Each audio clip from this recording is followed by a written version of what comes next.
Olá, alunos! Espero que vocês estejam bem. Hoje nós vamos falar sobre o capítulo 19, uso das aspas. Esse assunto é bem tranquilo. Vamos lá.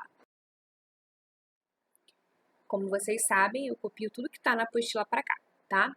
Retome a seguinte passagem da reportagem que abre a seção Estudo do texto. Abre aspas. O emagrecimento depende essencialmente de uma conta simples. É o total de energia ingerida na alimentação menos o quanto o organismo gasta diariamente, diz, não sei pronunciar esse nome, que coordenou para a revista médica Lancet uma série de estudos sobre o impacto da inatividade física na saúde global. Você acredita em ingerir mais ou menos calorias do que o seu corpo gasta diariamente? Pergunta pessoal. No fragmento de texto acima, as aspas, percebam, nós temos ali aspas de emagrecimento até diariamente. E depois nós temos também o nome da revista médica, também ficou entre aspas, né? No fragmento de texto acima, as aspas foram empregadas duas vezes. Com que finalidade elas foram empregadas? Então, gente, ali de o emagrecimento até diariamente, elas foram empregadas para transcrever a fala de uma pessoa, né? Que é esse, acho que é um homem, tem o sobrenome dele aí. Eu acho que é sobrenome, né? E aí depois nós temos aspas de novo para fazer referência ao nome da revista, né? O que coordenou para a revista médica Lancet, tá?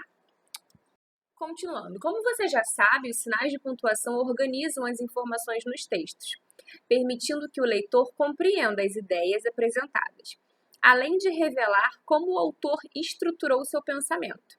Tais sinais devem obedecer a regras determinadas pela norma padrão da língua, ou seja, a norma que a gente estuda na escola, né? Confira a seguir os casos mais comuns de uso das aspas. Primeiro caso, para isolar citações diretas. Sempre que um discurso de outra pessoa for citado, ou seja, imagina que você está escrevendo um texto, e aí você vai dizer, aí você vai fazer referência, você vai usar as palavras de alguém. Você vai colocar entre aspas, porque você está dizendo que aquela fala não é sua. Né? Sempre que um discurso de outra pessoa for citado, as aspas devem ser usadas. É importante que o leitor perceba que se trata da fala de outra pessoa e não do autor do texto. As aspas evitam que o discurso alheio seja indevidamente empregado. Então, por exemplo, quando a gente está escrevendo um artigo, quando a gente está na universidade, né? Isso é bastante evidenciado. Se a gente usa a fala de alguém, não dá o crédito a essa pessoa, se a gente não diz segundo fulano, né? Isso configura plágio, tá? Então, aí, para isolar citações, então aí nós temos a fala de uma pessoa, né? Por isso que todo meio acadêmico recomenda medir o emagrecimento não apenas em quilos, mas sim em quilos de gordura ou percentual de gordura. Ou seja, é uma fala dessa pessoa, né? Então, se você está escrevendo, se você está falando lá sobre gordura, etc, aí você pode usar a fala de alguém, desde que você coloque entre aspas, né? E aí você diz o nome da pessoa. Para organizar diálogos, no caso de textos que empreguem o discurso direto, ou seja, o discurso direto é a fala direta daquela pessoa, né? As aspas podem ser empregadas para indicar os turnos da fala, substituindo os dois pontos e o travessão. Confira. Então, gente, nós temos o travessão, que indica que logo depois dele vai ser colocada a fala direta de alguém, né? Nós temos o travessão, nós temos os dois pontos, nós temos também as aspas. Então, você leu a reportagem? Perguntou a esposa, né? Ou seja, ela perguntou exatamente isso, ela falou exatamente assim. E o que o marido respondeu? Li e fiquei surpreso com as informações. Então, esse é o discurso direto. Por exemplo, se nós não estamos tendo aulas presenciais, mas se eu digo assim, imagina que nós estamos em sala e eu digo, gente, a diretora quer dar o recado. Então, essa é a minha fala, né? O meu discurso direto. E aí, vamos supor que um aluno diga para o outro, a professora Daniele disse que a diretora vai dar um recado. Aí já é o discurso indireto, porque ele está dizendo o que eu falei, tá? Para enfatizar palavras ou expressões. Enfatizar é dar mais força, né? Dar mais destaque. Quando o autor do texto deseja sinalizar que está empregando uma palavra, em um sentido diferente do habitual.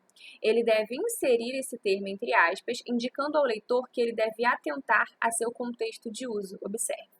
Trocar o elevador pelas escadas pode parecer uma atitude sem sentido, mas a substituição pode trazer benefícios à saúde. Então, sem sentido, por que sem sentido ficou entre aspas? Para enfatizar, né? Pode parecer sem sentido, mas será que é sem sentido mesmo trocar o elevador pelas escadas? Não, por quê? Porque você vai demorar mais a chegar, né? Depende, porque às vezes a fila do elevador é tão grande, né?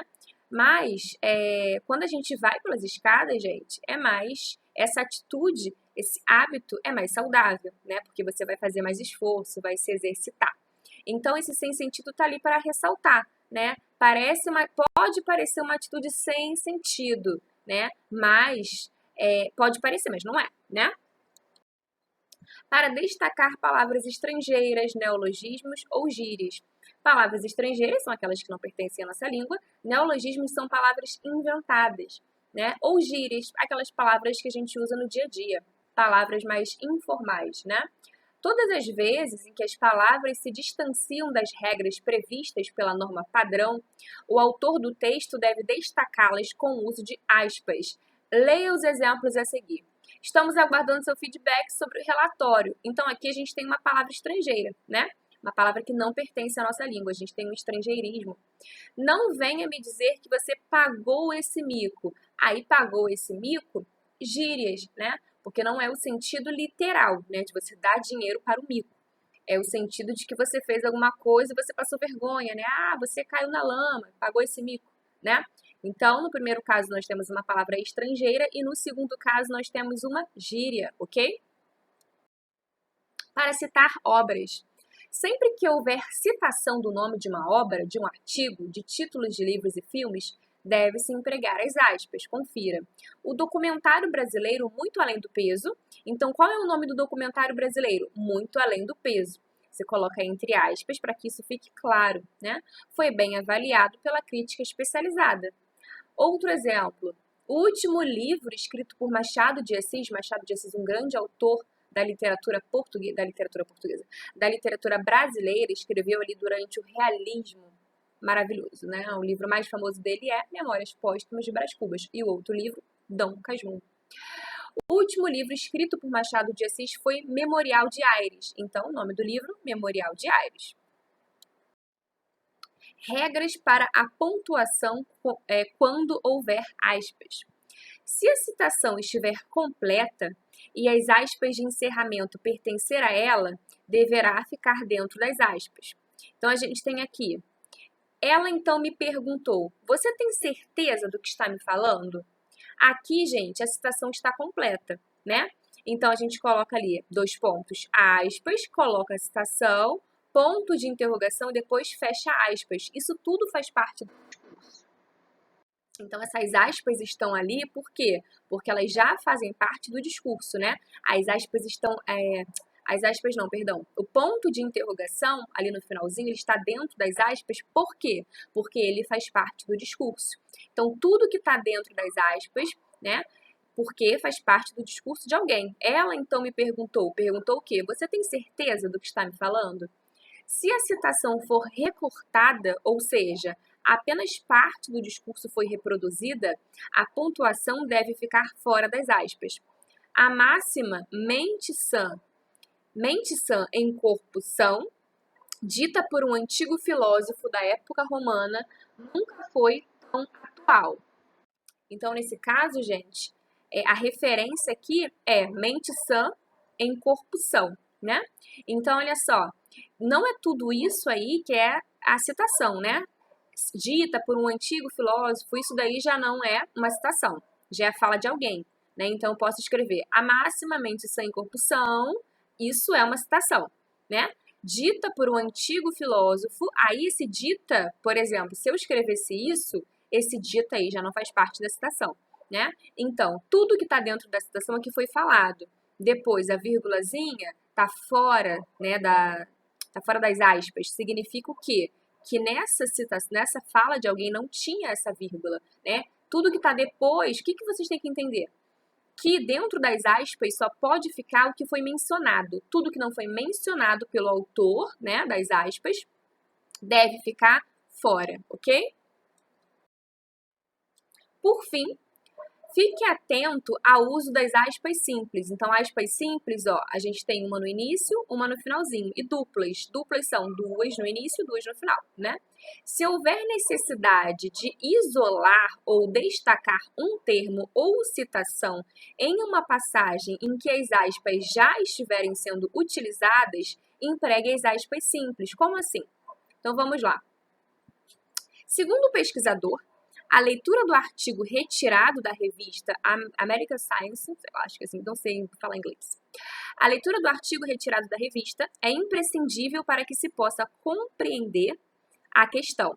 Então, aqui tudo isso, gente, faz parte de uma citação, de a leitura até a questão, né? Então, a gente tem aí as aspas duplas. Só que houve necessidade de isolar um termo, né? Que termo é esse? O nome da revista. Então, você não vai colocar aspas duplas de novo, você vai colocar aspas simples, tá? Por quê? Porque elas já estão dentro de outras aspas, tá bom?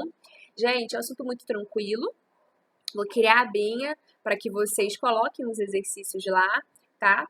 E é isso. Estaremos disponíveis no nosso horário de aula. Qualquer dúvida, por favor, falem conosco. Bons estudos e até a nossa próxima aula. Beijos e fiquem com Deus.